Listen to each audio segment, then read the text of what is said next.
بسم اللہ الرحمن الرحیم نحمدہ ونصلی علی رسولہ الکریم اما بعد الحمدللہ۔ نماز فجر کی ایک الگ شان اور برکت ہے۔ یہ وہ نماز ہے جس کے بارے میں قرآن مجید میں فرمایا گیا ہے وقرآن الفجر ان قرآن الفجر کان مشہودا، یعنی فجر کا قرآن فرشتوں کی موجودگی میں پڑھا جاتا ہے۔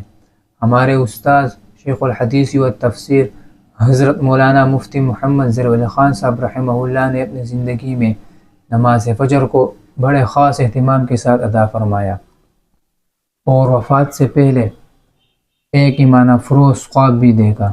ایسا خواب اللہ والوں کے نصیب میں آتا ہے۔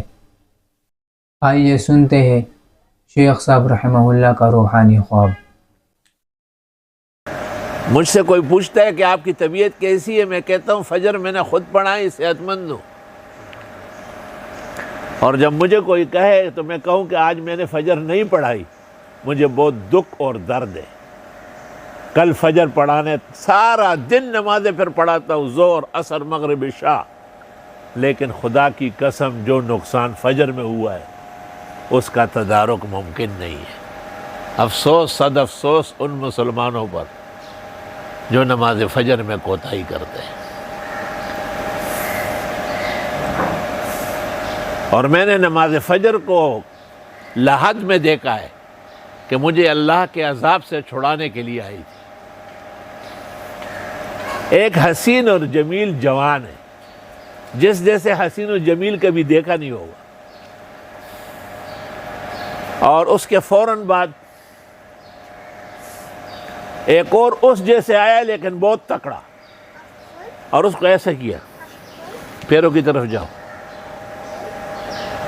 یہ بعد میں آنے والے نے کہا کہ منکر نکیر آ رہے ہیں، آپ آرام سے لیٹے رہے، ہم ہیں نا۔ اتنے میں منکر نکیر آئے، انہوں نے السلام علیکم، ان دونوں میں سے کسی نے بھی جواب نہیں دیا، کہ دے دو کاغذ۔ پانچوں سوالات کڑسک کڑسک کڑسک۔ ان کو کہا چلو نکلو یہاں سے۔ یہ جو بعد میں آئے ہیں انہوں نے مجھے کہا کہ بات ہو چکی ہے، بس آپ کے لیے یہ جنت کی کھڑکی کھولتے ہیں تاکہ آپ نظارے اور باغات و مناظر دیکھیں، پھر اجازت لیں گے۔ میں نے پوچھا کہ آپ کون ہیں؟ کہا میں قرآن مجید ہوں اور یہ نماز فجر ہے، آپ نے ہر دونوں پر بہت محنت کی ہے۔